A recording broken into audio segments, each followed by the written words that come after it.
Había una vez un hombre que tuvo una gran idea. Se dio cuenta que la Panamericana estaba colapsada de autos y pensó un negocio. Una estación de transferencia para que los que viajan desde Pilar y cercanías dejaran sus autos y tomaran un tren que los iba a dejar en Belgrano, Palermo o Retiro.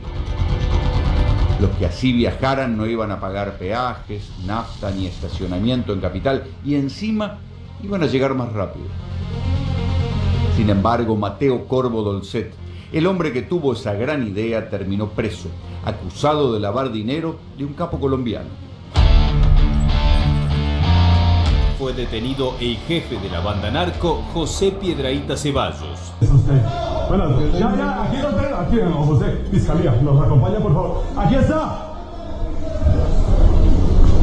Venga, por favor, por aquí. Un juez argentino decidió procesar por lavado de activos al exfutbolista Mauricio El Chicho Serna, a la viuda y al hijo del capo de Pablo Escobar. El exfutbolista colombiano resultó salpicado por unas declaraciones del empresario y abogado argentino Mateo Corvo Dolcet. La mía es una causa que se armó con el objeto de favorecer una negociación que la DEA estaba sosteniendo con este colombiano de apellido Piedrahíta.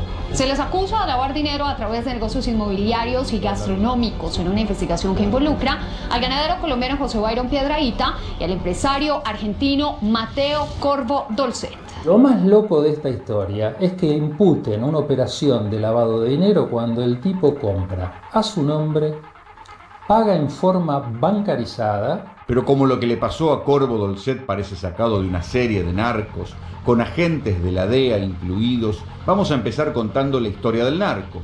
José Byron Piedrahíta Ceballos, un hombre que en los 90 conoció a los grandes capos de Medellín, pero logró zafar. Él dice que hace 30 años estuvo involucrado con el narcotráfico, que a la muerte de Pablo Escobar abandonó definitivamente esa actividad y nunca más volvió a involucrarse con ese tema y se dedicó a su actividad comercial lícita, la que ya venía desarrollando en paralelo a las actividades de narcotráfico. Viajó a Londres, volvió a Colombia y se dedicó a crear un emporio económico.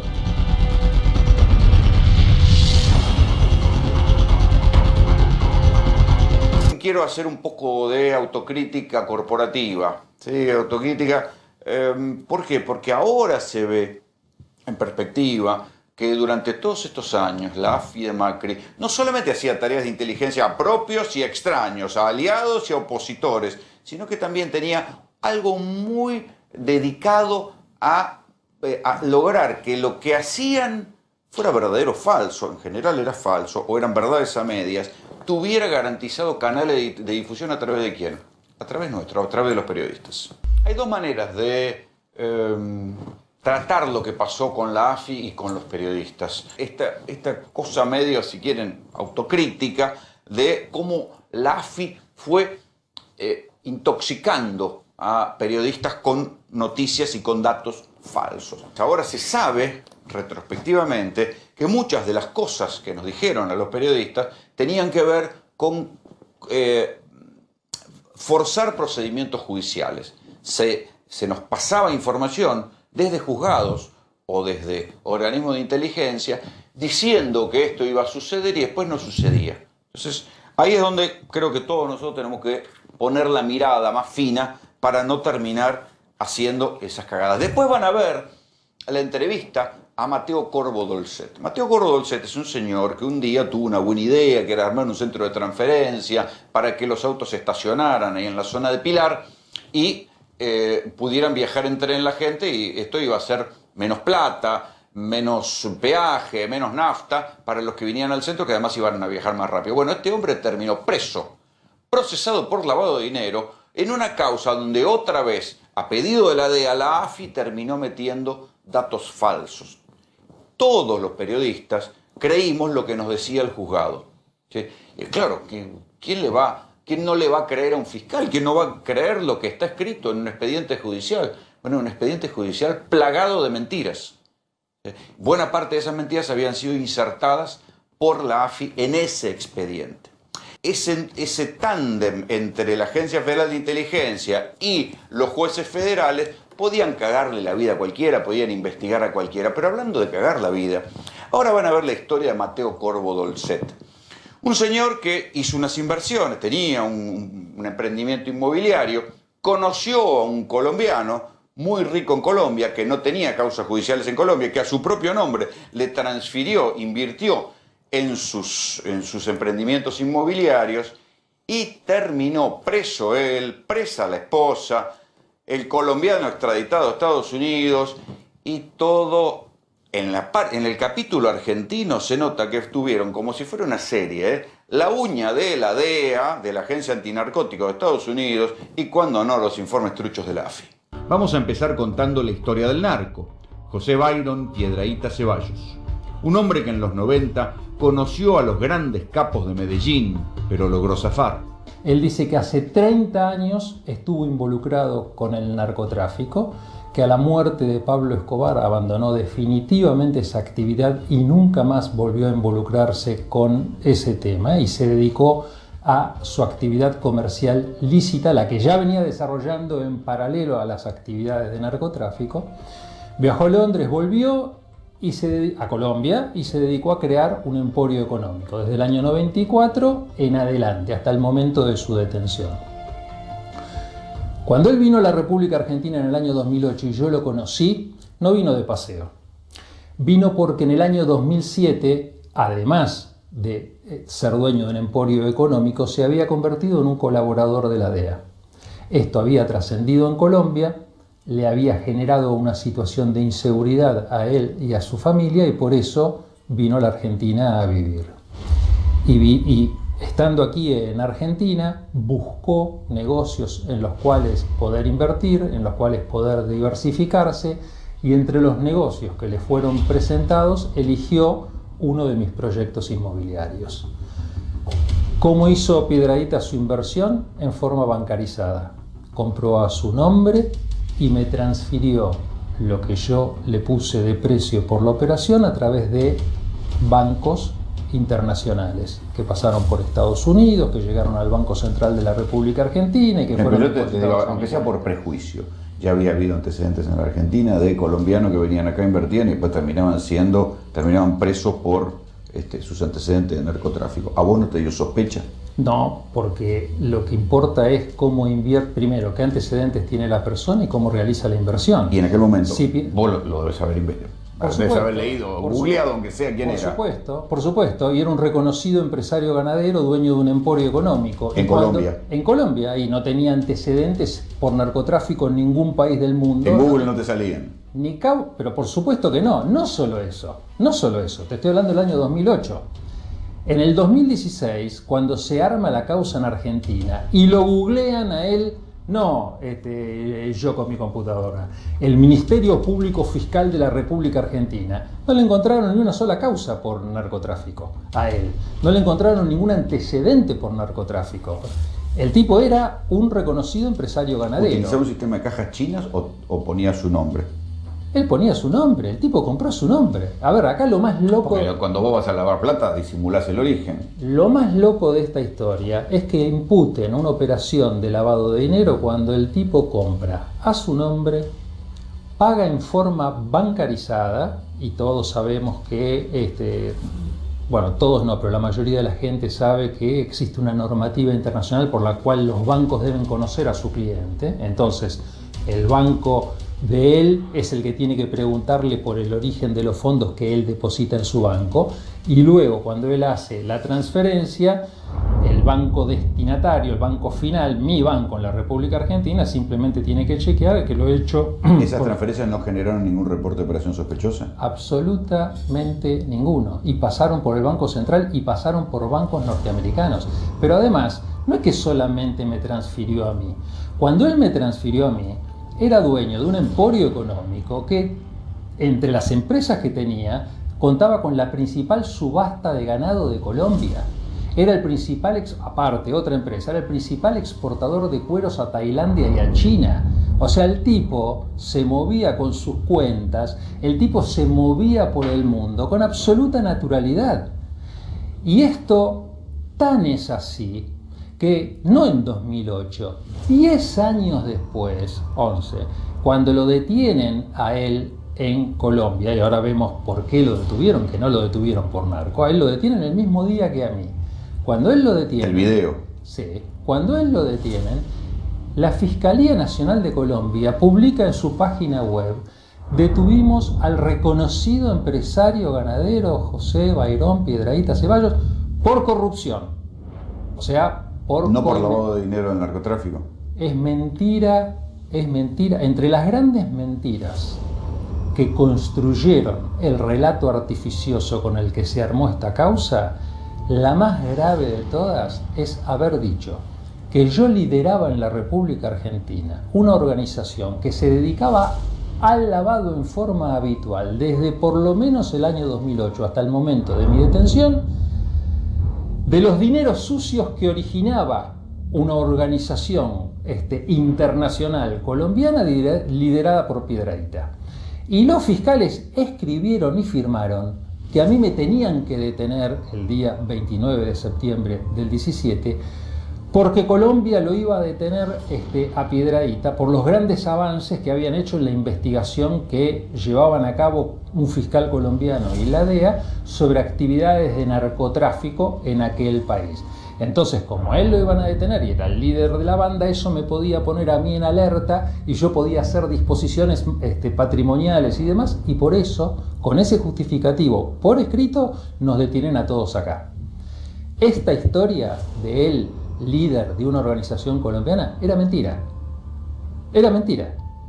Pero él lo detuvieron. ¿Por qué lo detuvieron? A él lo detienen como consecuencia de que en los Estados Unidos tenía un proceso por haber pagado en el año 2010 una coima a un agente americano, una coima de $20.000. Poca plata para $20.000. Para un agente americano sí, si fuera una bonaerense te la raro. creería, pero un agente americano, $20.000, no importa, vamos a tomar ese hecho como que efectivamente ocurrió. Lo importante es, no lo detuvieron por narcotraficante.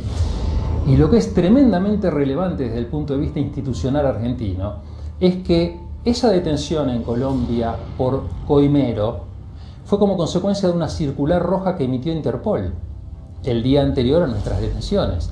Y por normativa internacional, Interpol, cuando emite una circular roja, la comunica a todos los países miembros. Argentina es miembro de Interpol. Argentina recibió esa circular roja. ¿Y quién era la responsable de Interpol Argentina en el año 2017? Patricia Bullrich. Piedrahíta, narcotraficante colombiano, que quería retirarse trayendo su dinero a la Argentina. Montó para eso una organización de profesionales argentinos, abogados y contadores, que hoy están detenidos. Que se autodefinió públicamente en conferencia de prensa dada el mismo día de nuestra detención como la coordinadora de esta investigación, y que yo creo que es el gran factotum de el armado de esta causa. Entonces, ocultaron la circular roja de Interpol, es gravísimo, y es gravísimo porque demostraba que al tipo no lo detenían por narco, lo detenían por coimero, demostraba que no tenía... Pero él mismo confesó que había tenido relación con Pablo Escobar, con la oficina de Envigado. 30 años atrás.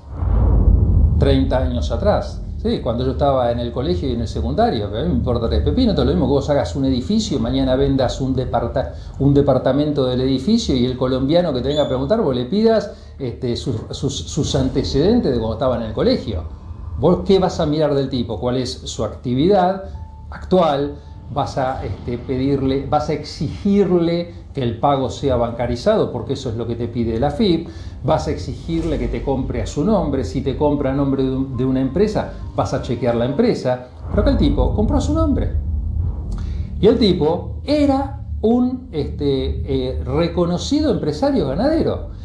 Y tanto es así que entraba y salía del mundo sin ningún problema, y no del tercer mundo. Se movía por Europa. Si no tenía documento falso. No... Pero están los registros migratorios que demuestran que entraba y salía de Europa a su nombre.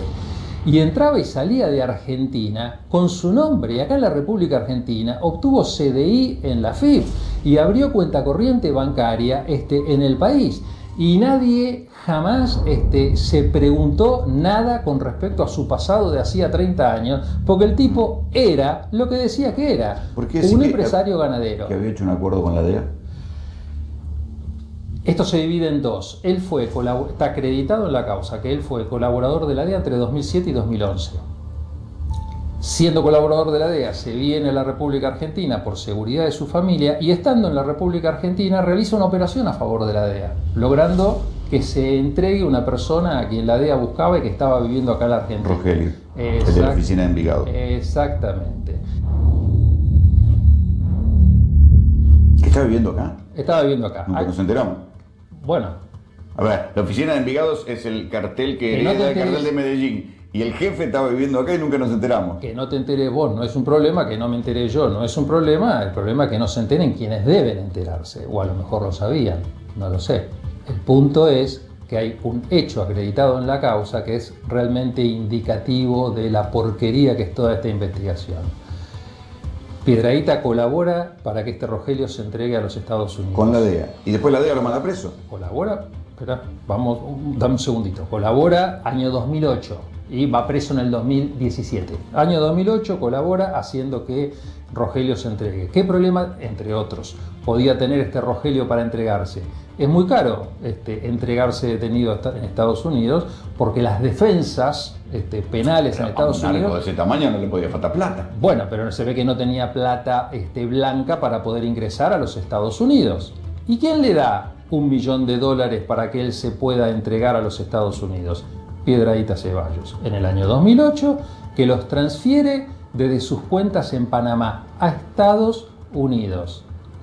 Entonces, el $1 millón para facilitar que Rogelio se entregue y que es plata transferida a Estados Unidos no es lavado de dinero.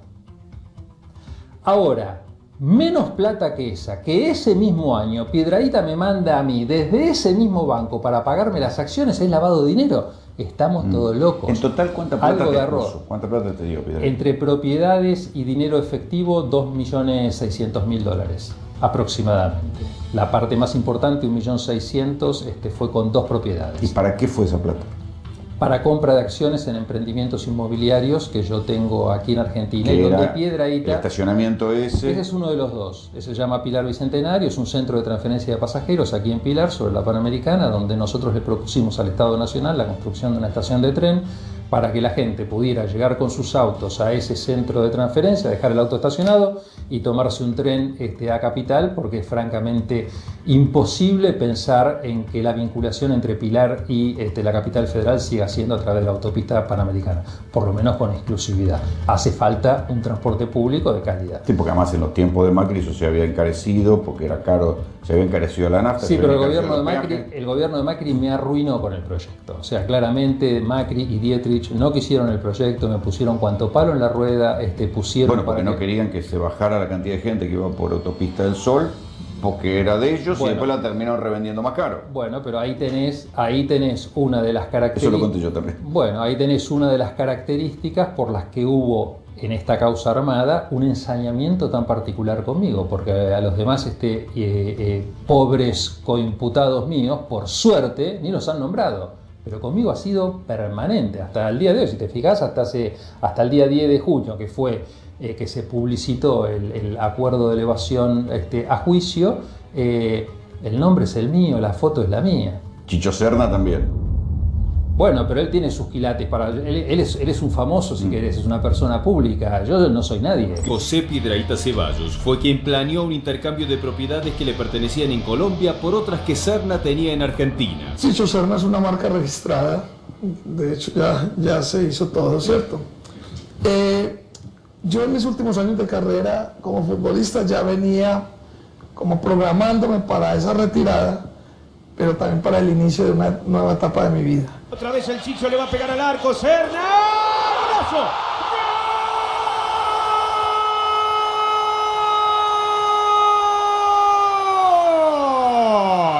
¡Gol! ¿Qué relación tenías con Serna vos? No lo conocía. Yo a Chicho Serna no lo conocía. Yo a Chicho Serna lo conocí como consecuencia de que estas 2 propiedades que Piedrahíta me entrega a mí en parte de pago estaban a nombre de él. A ver, ¿puedes explicar eso cómo fue? Hay 2 versiones de cómo fue, pero las contradicciones de este expediente permitan que 2 versiones que se excluyen entre sí convivan pacíficamente. Lo primero que le imputan a Serna es haberle vendido a Piedrahíta esas propiedades que Piedrahíta me dio a mí en parte de pago por un precio subvaluado. Y por eso lo procesan. Tiempo después le cambian la... Bueno, pero esto en la Argentina lo hace todo el mundo para pagar menos impuestos. Pero no hay que explicárselo a los fiscales, que parece que no lo saben. Luego le imputan que en realidad esas propiedades no eran de él, sino de un tercero, de este Rogelio, y que entonces él actuó como testaferro, en cuyo caso, ¿cuál es el delito? O sea, si Rogelio hace un negocio con Piedrahíta, por el cual Piedrahíta le pone $1 millón en Estados Unidos, que para Rogelio es la salvación, porque gracias a ese millón se puede entregar, y a cambio Piedrahíta hace el negocio de tomar propiedades de Rogelio a un precio más bajo del mercado, a ver, que se arreglen entre ellos. Pero ¿y qué corno tiene que ver el Chicho Serna por simplemente haber firmado en razón de que él era el titular registral de los inmuebles? Piedrahíta vivió en Argentina y ocupó esos inmuebles y eran de él, vivía ahí. Claro, sin haberlos puesto a su nombre. Cuando él se va de la Argentina porque decide volver a Colombia, yo le pregunto qué va a hacer con los inmuebles. Los tengo que vender. Y a mí, que mi negocio era vender acciones, en ese momento pues estaba armando el negocio, lo que yo le propongo es: no me las querés vender a mí y te las pago con más acciones. Yo a él le solucionó un problema, él se tenía que desatender de la venta, de pagar gastos hasta que se vendiera y demás. Me dijo que sí, y esa es la operación que hicimos. Y por eso se los tomo en parte de pago y le doy más acciones. Cosa que también hice con otros de los 99 accionistas que tengo en la empresa, porque entre las mentiras que circularon en su momento fue que las empresas eran fantasmas. Cuando la realidad es que Piedrahíta fue un accionista minoritario en mis emprendimientos. ¿Cómo? ¿No era el que ponía la mayor parte de la plata? Pero por supuesto que no.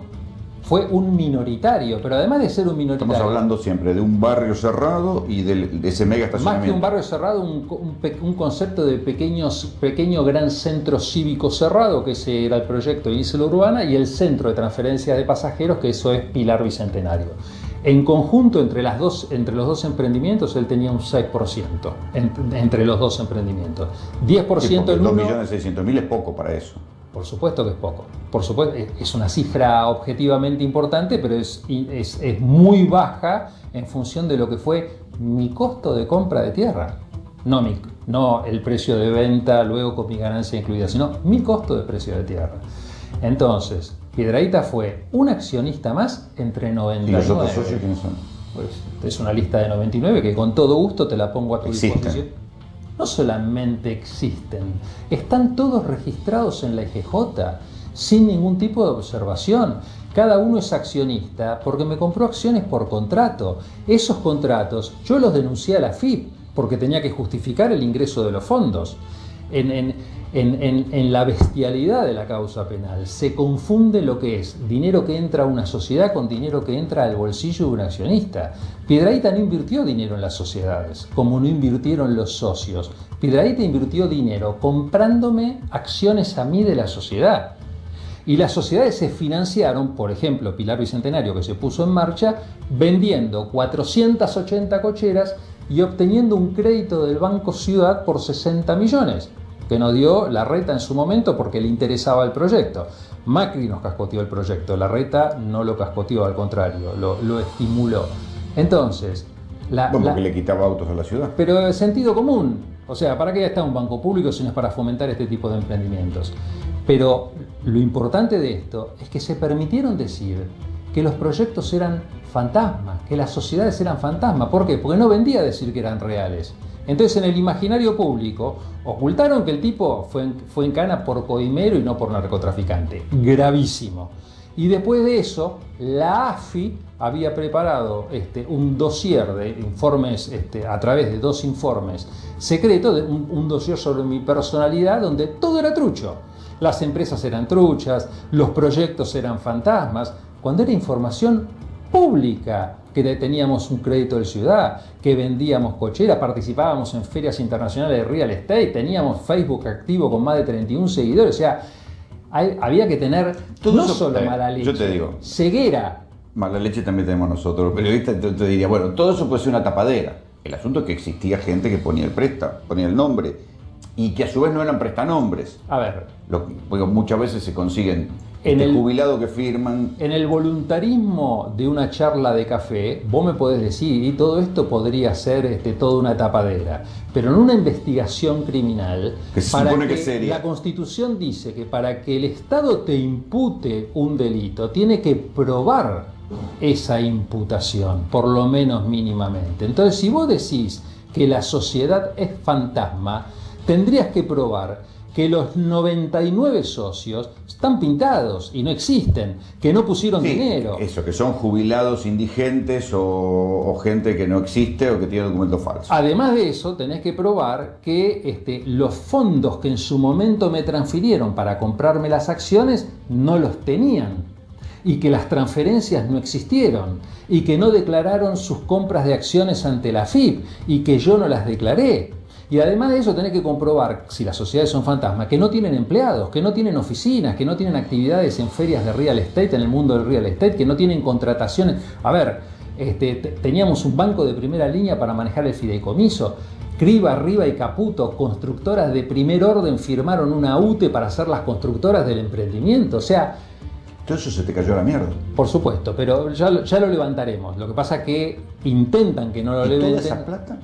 Bueno, la plata que está invertida, no se la pueden robar. Las otras 90 personas que habían puesto la plata ahí tienen hoy las acciones de empresas que fueron puestas en jaque producto de la mala praxis de los funcionarios judiciales que tienen a su cargo. ¿Perdieron todos? No lo perdieron todavía. Bueno, todavía, pero a pesar del pasan los años. A pesar del gran esfuerzo que está haciendo la justicia de Morón para que todo esto se pierda, desbarranque, y entonces yo no pueda terminar el proyecto, porque eso es parte de la intención por criminalizarme, a pesar del esfuerzo que están haciendo, no lo van a lograr.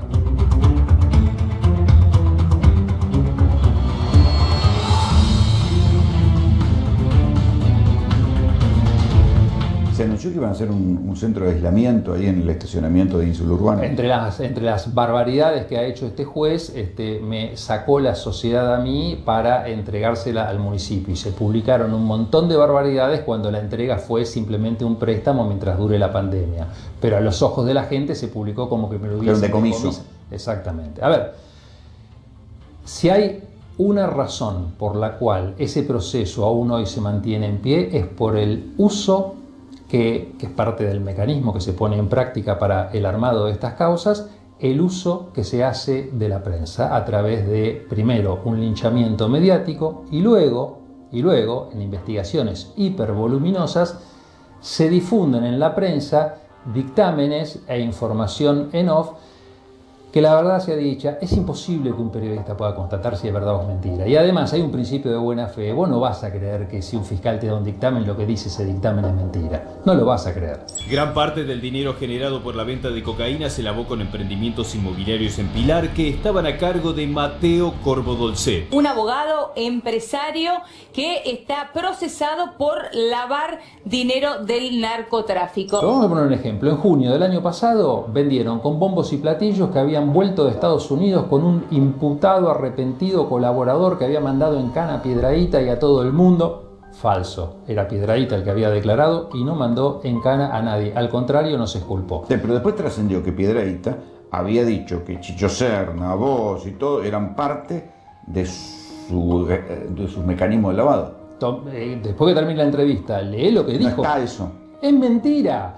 Dijo, a ver, Piedrahíta, y vuelvo a insistirte, dividió su declaración en dos. Habló de su pasado de hace 30 años y habló de cómo, cuando abandonó la actividad del narcotráfico, se dedicó a su actividad lícita y armó un imperio económico. En el marco de ese imperio económico compró empresas de todo color y forma, de todo tipo, diversificó sus actividades. En un momento tiene que venir a la Argentina y, pensando que su estadía en Argentina iba a ser larga, decide hacer inversiones acá. Entre las inversiones que decide hacer, invierte en mi negocio. Punto. Y lo que invierte, lo invierte con dinero que el propio... A su nombre y en blanco. A su nombre, en blanco, con transferencias bancarizadas. Eso se lo informamos a la IGJ, se lo informé yo a la AFIP. Está en mis balances, en mis declaraciones de impuestos personales. Se registró en los libros societarios. ¿Él no está preso en Colombia? Él está en libertad. Él va a Estados Unidos. A ver, a él lo detienen por coimero. Estando preso en Colombia, la DEA vuelve a negociar. Y vuelve a negociar desde una posición de fuerza. Obviamente, el tipo estaba preso Y en Argentina... Pero si había colaborado para la DEA, ¿qué lo traicionó? ¿Quién traicionó a quién? Él colaboró con la DEA... Para entregar a Rogelio. No, él colaboró desde el año 2007 al 2011 y no se sabe qué más y hizo. Entre esa colaboración, el único hecho que a mí me consta, porque hoy está en la causa al desnudo, entonces nadie lo puede negar y está firmado por Piedrahíta, es esta colaboración con Rogelio en la cual él le financia la posibilidad de que él se entregue contra quedarse con los bienes que Rogelio tenía aquí en la República Argentina. La colaboración continuó hasta el 2011. ¿Con qué otras cosas colaboró? No tengo la menor idea y probablemente no vaya a saberlo nunca. Lo que sí sé es que el periodo fue 2007-2011. Pero ahí 2014, colaboraba. Y después la DEA le abre una causa y lo mete preso. Colaboraba y seguía creciendo patrimonialmente. En el año 2014 la DEA necesitó algo de él. No sabemos qué, alguna nueva colaboración. No tengo cómo saber qué, pero sí sé que esto que te estoy contando es así. Y evidentemente por alguna circunstancia el tipo se negó. Y como se negó, entonces le abren una causa en Colombia. Una famosa causa por investigarlo si estaba vinculado al narcotráfico y demás. Que es el cuentito que vinieron a hacer para abrir la causa en Argentina. Como eso era verso, no llegó a ningún lado. Y fue pasando el tiempo. De 2014 llegamos al 2016. Seguían negociando, pero no lograban nada del tipo. Entonces, ¿qué hacen? Le abren un proceso de extinción de dominio en Colombia para reforzar la negociación. Como no terminó de alcanzar con eso, lo incluyen en la lista Clinton. La lista Clinton es una lista que publica el gobierno de los Estados Unidos por el cual todo aquel que esté incluido en ella tiene prohibido poder contratar con empresas americanas, con bancos americanos, etc. Eso lo destroza económicamente y ahí la negociación empieza en serio. Pero en el interín también, así como lo meten en la lista Clinton, lo denuncian aquí en Argentina. Y acá en Argentina la denuncia fue una denuncia muy light. La DEA lo único que dijo, la DEA usó esa denuncia para elegir fiscal, lo elige a Diego Iglesias, el titular de la Procunar, diciéndole: en Colombia nosotros estamos coordinando una investigación contra José Piedrahíta como líder de una organización narcocriminal que tiene contacto en la Argentina con Mateo Corvo Dolcet y dan todos mis datos. Apostilla al margen, esa información personal mía la proporciona Marcelo D'Alessio, que es el inorgánico de la AFI. MCD Inversiones, yo la seguí durante como 2 o 3 años. Quisieron coimear al intendente de Pilar y cambiar el código urbanístico y no lograron. Era un abogado vinculado, ya te digo, a la AMIA o a la DAIA, perdóname. Los orígenes del abogado empezó a representar judíos como en el año 2003, una cosa así. Cuando salta tu caso, yo le pregunto a D'Alessio, que para mí, hasta donde yo lo conocía, era alguien del informante de la DEA, y él es el primero que me cuenta exactamente todo lo que después termina apareciendo en el expediente. Yo soy el primero que da al aire tu nombre.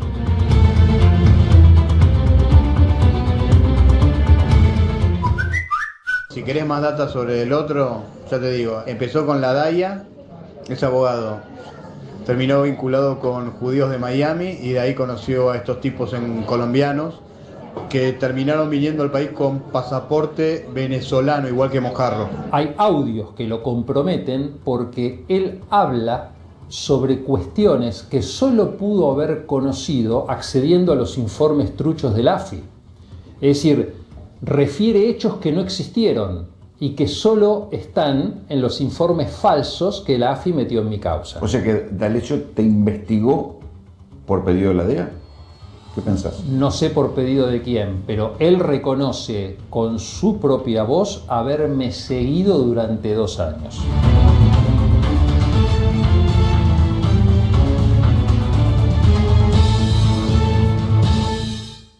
No le falta nada a la historia de Corvo Dolcet, del Chicho Serna, la viuda de Pablo Escobar, los agentes de la DEA, pero antes de irnos, le pedí a Hernán Carulla